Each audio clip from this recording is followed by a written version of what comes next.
Okay, let's get into this right here.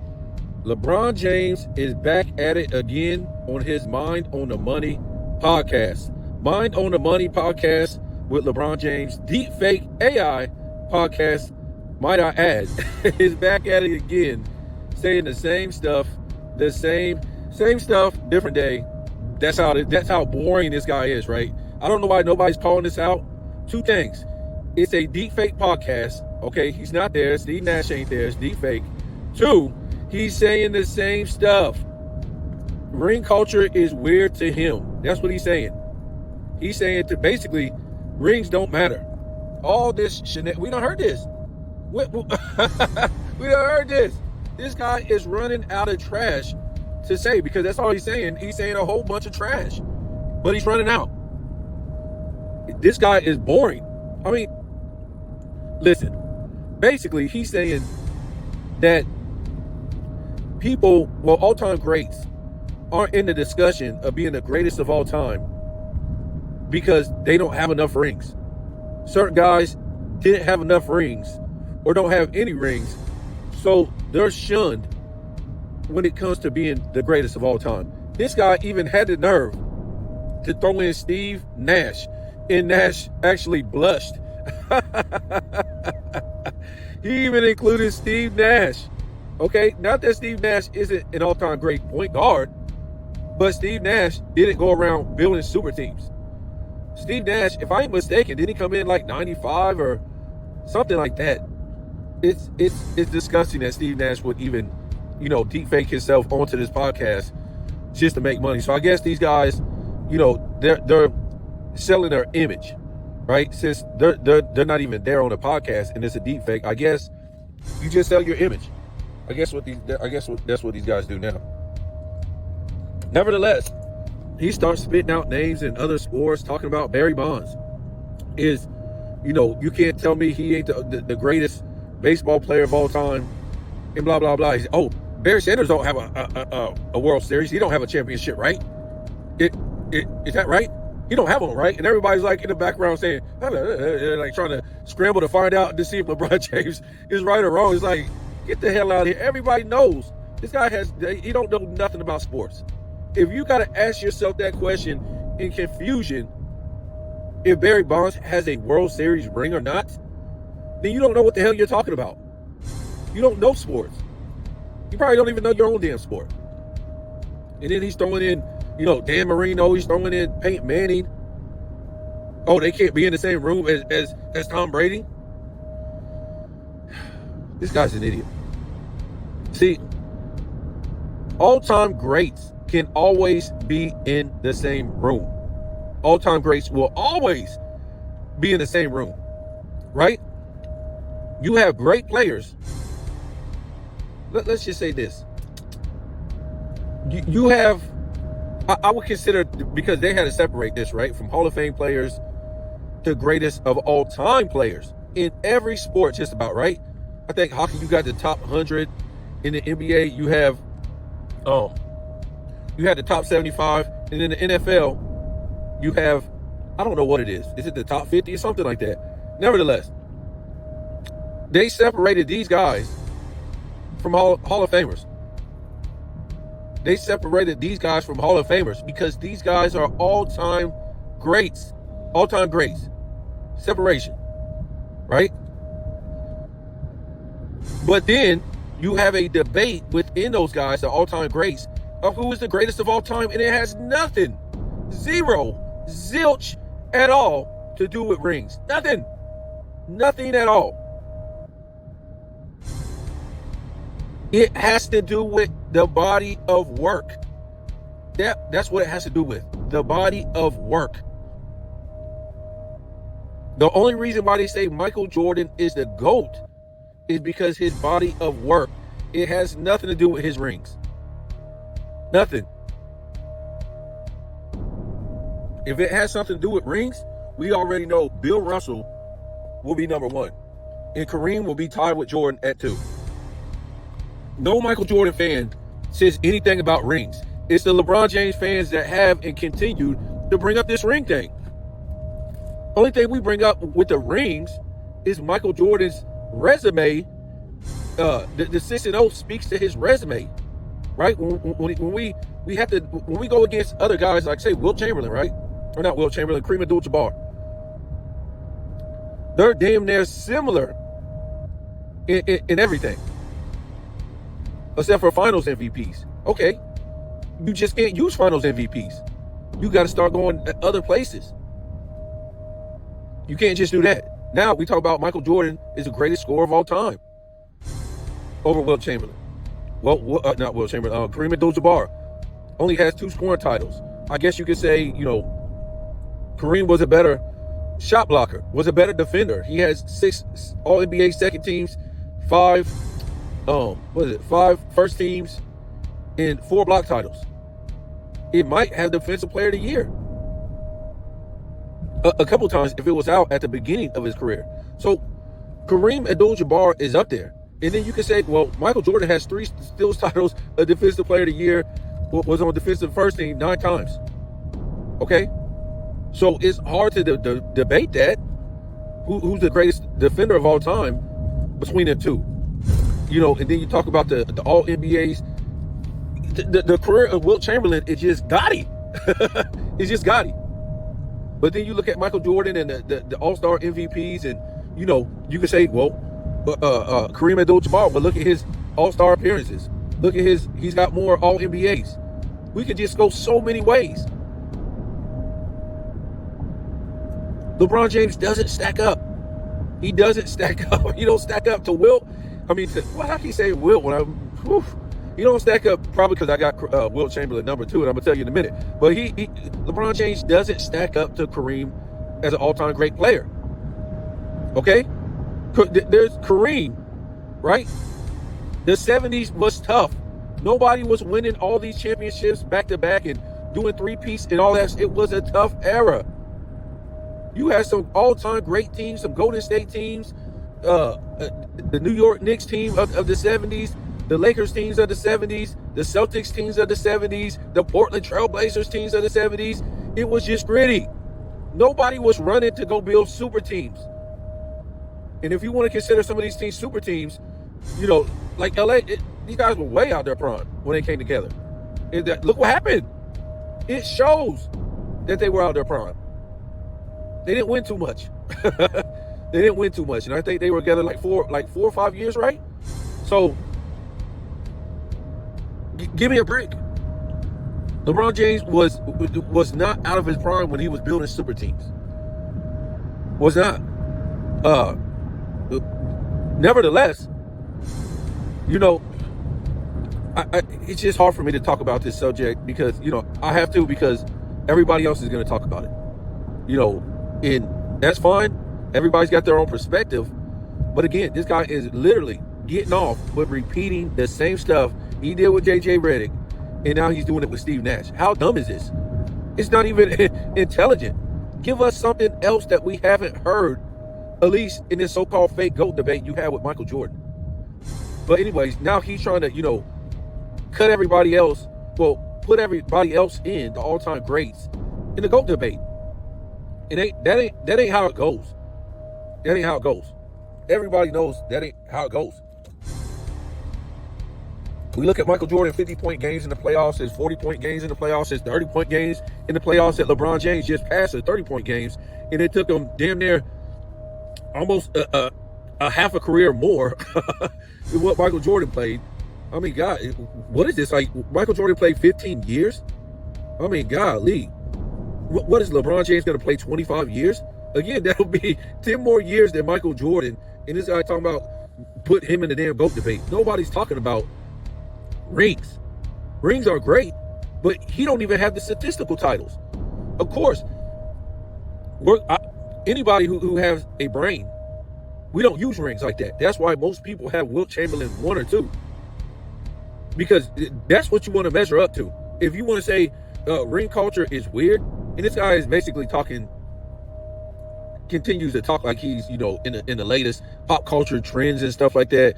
And not that, people don't say that word, but that's, kind of like a young pop culture thing right now. To me, I never even heard nobody say it like that or a lot until I heard Sports and Fitness Brand say it. I heard him start saying that, and he don't like. It's his own thing to where he makes it funny. He makes it cool. So that's the first person I ever heard, say that on a regular basis. And now it's just funny because LeBron James says that all the time, almost like he listens to sports and fitness rants, and he wants to steal his, wants to steal the things that he say and try to make it popular himself. Anyways, but he wants to be a Wilt Chamberlain. That's what he wants to be. He wants us to acknowledge him as a Wilt Chamberlain, a guy who don't have a lot of championships, a guy who, yes, Wilt did have some up and downs in the finals, and even in the playoffs. But the fact is, Wilt Chamberlain went about his business, and he still played on a high level at scoring, at rebounding, at facilitating the ball. This is what Wilt Chamberlain was doing. And when I say at a high level, and that's why I always tell you guys, LeBron James he doesn't do anything on a high level. Well, let me just say on the highest level. That would be dumb to say on a high level. But on the highest level, LeBron James doesn't do nothing. When we talk about on the highest level, that means you was the best in scoring. You was the best at rebounding. You was the best at facilitating, assisting the ball. You were the best. I'm not talking about, you were like top 5. No. At worst, you were top 2. So he's got 2 statistical titles, spread the hell out, 2008 to 2020, right? A scoring title and assist title. That's it, folks. That's it. And it's not one of the highest points per game. And it's not one of the highest assists per game. So he never does nothing on a high level to where you was like, man, okay, LeBron James, he got 4 championships. He got 2 rebound titles. He's got 3 scoring titles, and he's got 4 assist titles. That's an all-around player on the highest level. Okay, you just being an all-around player, that's fine. But you're not an all-around player on the highest level. You're not that. Wilt Chamberlain was an all-around player on the highest level. And Wilt Chamberlain, you can argue, is the greatest player of all time, the greatest rebounder, the greatest shot blocker, the greatest the greatest scorer. You can argue that. And the greatest facilitating big man. You can argue that. You can argue that. LeBron James isn't that. Wilt Chamberlain has all the records. This guy literally was having 2 statistical titles at the same time. I don't know how many times, like 6, 7 times. It was crazy. If they counted blocks, he would have had 3 statistical titles at the same time. That's insane. I think the only guy who came close to that was like Michael Jordan, maybe, 3 times. That's it. Or it might have been a couple times. The times when he won the steals title, the scoring title, and what was it? No, yeah, the scoring title and the steals title. That's the only time. I mean, it throw in like a defensive player of the year for LeBron James. This guy ain't even had 100 blocks in the season. Give me a break. Give me a break. Dude, can you please have 10 rebounds in a season? Come on, man. 10 rebounds per game in a season. You can't do that in 22 seasons? And you've been one of the biggest players in the game forever? A freak of nature? A freak of nature doing what? You should have at least 4 scoring titles. All these guys have 3 scoring titles, 4 scoring titles, the Hardens, the Westbrooks, the Durants, all these type of guys like this. Where's all your assist titles? All we heard was Magic Johnson Magic Johnson Light, a Magic Johnson player. 1 assist title in a bubble when people were sick and dying. It wasn't even trying.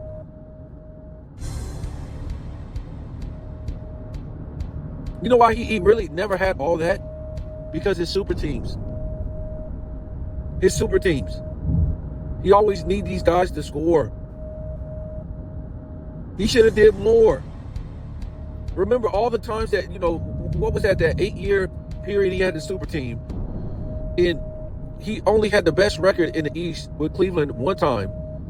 I think it was 16, and one time in 2013.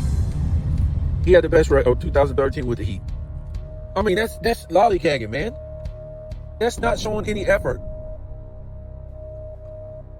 And I think one of the seasons when he was with Cleveland, I want to say it was 18. It was just crazy. I think they were like a 3 or 4 seed. Give me a break. Give me a break. We can't even put his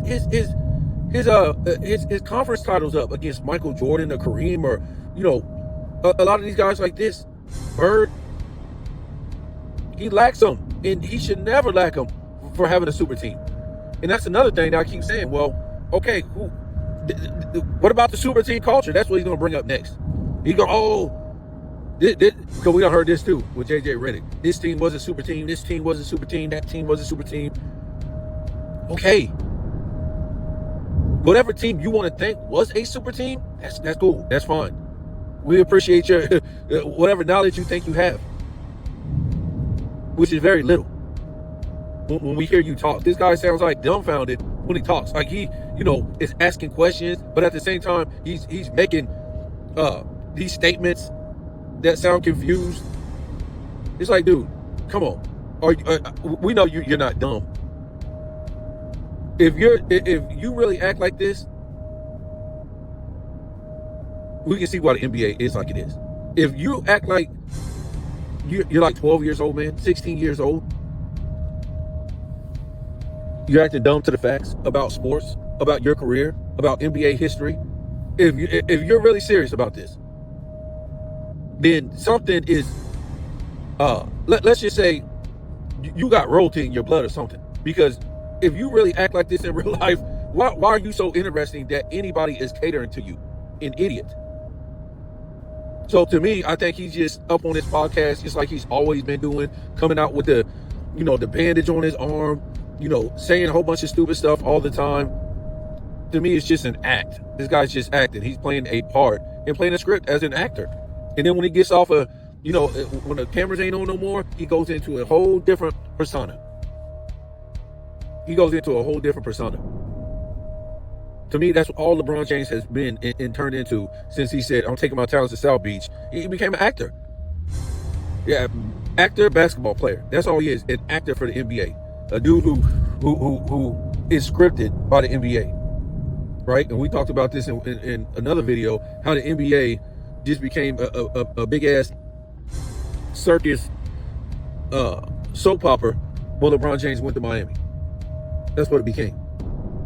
Because they can't sell their league based on greatness no more. And LeBron James' career was basically, as far as, wanting to be up in that top 3, it was over. It was over.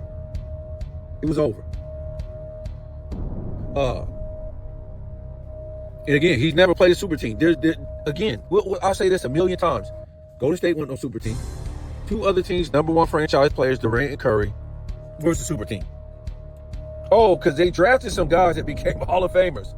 Okay, so there we go again with the ring culture, right? So let's just say Draymond Green and Klay Thompson, let's say they only win 1 ring.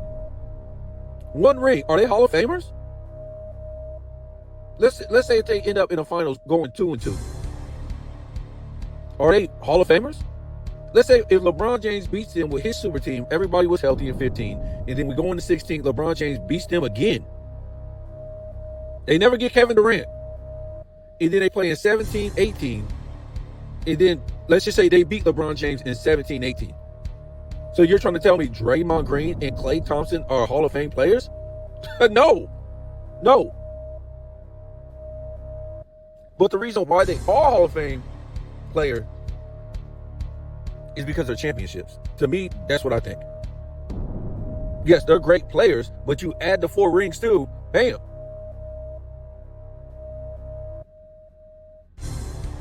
But if you just give them a ring or 2, they're not Hall of Famers to me.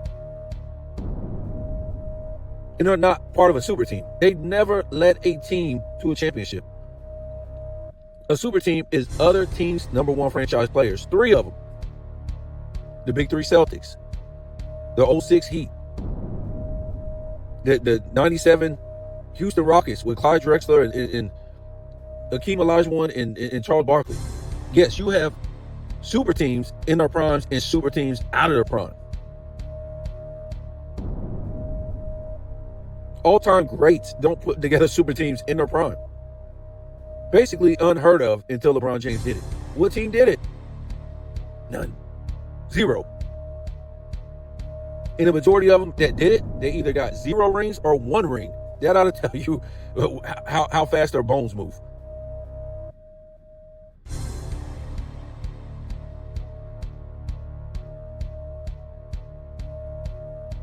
So again, LeBron James has never played a super team. Not one time, folks.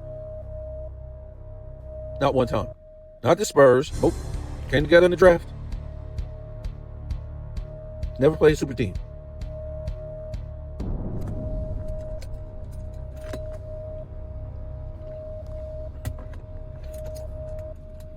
No, nobody cares about rings like that.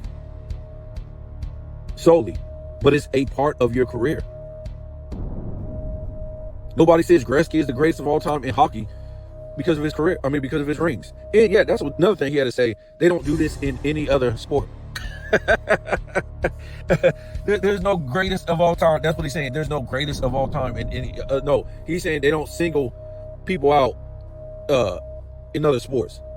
Basically, whether it's the greatest of all time. Really? Really? And he's talking about Peyton Manning and Drew Brees. They can't be in the same room with, Brady. I think that's why he came. That's why he mentioned that, because Brady didn't mention him in his the Mount Rushmore. Yes, Dan Marino, John Elway, Peyton Manning. They're all in the same room with Tom Brady. But Tom Brady came up clutch after clutch after clutch in the Super Bowl. Was he perfect? No. But when you look at Dan Marino, and when you look at Peyton Manning, and when you look at John Elway,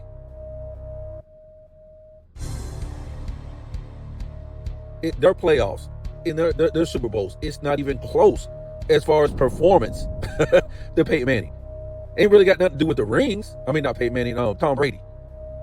It ain't got nothing to do with the rings per se. They don't have the performances in the playoffs or the finals that Tom Brady has. Not even close. We thought Mahomes would. We don't think so now. You never see Tom Brady go out there and get the hell beat out of him 2 times in a Super Bowl like that. Like Mahomes did.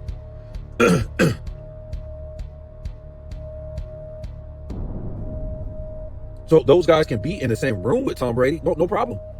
But they're not greater than Tom Brady. Tom Brady got all the records too. He's got all the greatest Super Bowl performances. Some of the greatest playoff performances. He played in the AFC. Hello? He played.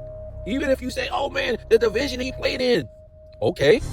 But when he went outside of his division, he was beating the Colts. He was beating the Steelers. He was beating he was beating the Chargers. He was beating these all-time great teams with great defenses. The Steelers, the Colts had an all-time great defense at one time. He was beating the Ravens all-time great defense. He was beating the Ravens all-time great defense. And then he played the NFC. And he beat him. You can say Michael Jordan, the East wasn't the same when he started winning. The West was stronger. Well, he went and beat the West. That was stronger. Went 6-0 against the West. Didn't even go to a game 7 against the West. If you think the West wasn't good, that Michael Jordan was going against, well, guess what? Shaq couldn't beat the West when Jordan retired. He was the best. They had the best team in the league and got his ass swept by the West. Hakeem Olajuwon. And then you have Patrick Ewing finally get over the hump because Michael Jordan left. Finally. So if you think the Knicks team wasn't an all-time great team because they didn't beat Michael Jordan, or Michael Jordan had it easy beating the Knicks, how could they showed up in the finals the very season Jordan retired? They showed up and lost. Went to game 7, but they lost. Michael Jordan retires the second time after he beat the West again 3 times in a row. And guess what? The West start winning again. The East couldn't beat the West. They couldn't beat the West. They rolled off 4 straight. 4 straight. And to me, I think the only reason why the Pistons won in 2000 and When did they win? I think they won in 2004. The only reason why they beat the Lakers, I think the Lakers was just tired going through that damn West. Playing San Antonio, they were tired, man. They were beating the hell out of each other. The Lakers and San Antonio, they beat the hell out of each other. If Shaq and Kobe would have stayed together, I don't know how many championships San Antonio would have actually won. Nevertheless, so yeah, the West was just stronger, and Michael Jordan kept beating them. Tom Brady played in a tough AFC conference, period. Playing all-time great defenses in the West, going to the Super Bowl, playing all-time great defenses in the Super Bowl, and winning. Not all the time, but a lot of times. The most times. Peyton Manning is the greatest of all time. Peyton Manning was about his business. Tom Brady. Peyton Manning. He got it rhymes, don't it? Tom Brady was about his business. Tom Brady is the GOAT. He beat Mahomes. Destroyed Mahomes. First quarterback to ever win a home game, a home Super Bowl. And they have fans. It wasn't like the 2020 bubble. They have fans. They could have lobbied for fans. LeBron James lobbied to get the 2020 season going in the bubble, so he could at least lobby for fans in Disney. He could at least did that. He didn't want that, folks. He didn't want that. He wanted as easy as they could get it. So nobody's looking at rings. They're looking at his career. His career is one of the most flawed careers of all time. And, he had the nerve to bring up Jerry West. Jerry West don't even like him. Jerry West has some bad words to say about him at the end. This guy cheated. All the guys he brought up in that podcast, he brought up a whole bunch of guys who didn't cheat. Some people say Barry Bonds did. It's a coincidence that he brought up Barry. Barry Bonds ain't the greatest player of all time. He's just not. He don't have the resume as far as championships. And it's not do nothing with ring culture, but you got to have championships too. He fell short. He fell short many a times in the playoffs. As far as his performances, he fell short plenty of times where he could get him over the hump. So the guy has no rings. He would never, go debate with no rings. No, he can't. We could throw a whole bunch of people in there with no rings. Will Chamberlain had the same resume he has now as far as statistical titles and all those records he has. He has no rings. Hell no. He can't even be in the top 10. There's no top 10 guys in the top. There's no guys in the top 10 with no rings. That's ludicrous. So how the hell could you be the greatest of all time with no rings? We all know Wilt Chamberlain, with his 2 rings, was considered the greatest of all time coming into the 80s. We know he was. Everybody was saying that. If you want to say Bill Russell, that's fine, coming into the 80s. But everybody knew it was Wilt Chamberlain, and it wasn't about rings. It was about his overall resume. That's what it's about. That's what it was about coming into the 80s. And that's what Kareem knew he had to overcome, trying to be like his idol and be better than his idol. And again, when these guys admire another player, they try to be greater than him as far as resume. Oh, I'm going to have a better resume. So Kareem said the only way to have, beat him is have a better resume. Not just rings. No, he wasn't considered the greatest of all time because of rings, but because of overall game on a yearly basis in dominance. So he had the rebound title, the scoring titles, the defensive, teams, and all this stuff that he has. The MVPs, everything that Kareem has. Kareem's resume, you could say he's the greatest or the second. And I don't say, he played with such and such. That's a cop-out, bro. That's a cop-out. You only say that when this other guy was leading another team. Oh, yeah, he played with Magic. Yeah, Magic came over there from, he came from New York. And he was another team's number. Oh, excuse me. And yeah, Magic came from New York. He was another team's number 1 franchise player. That's when you say he played with Magic. Yeah. Worthy was another team's number 1 franchise player. He came from Milwaukee or Cleveland, whatever. That's when you say that. These guys came from the draft.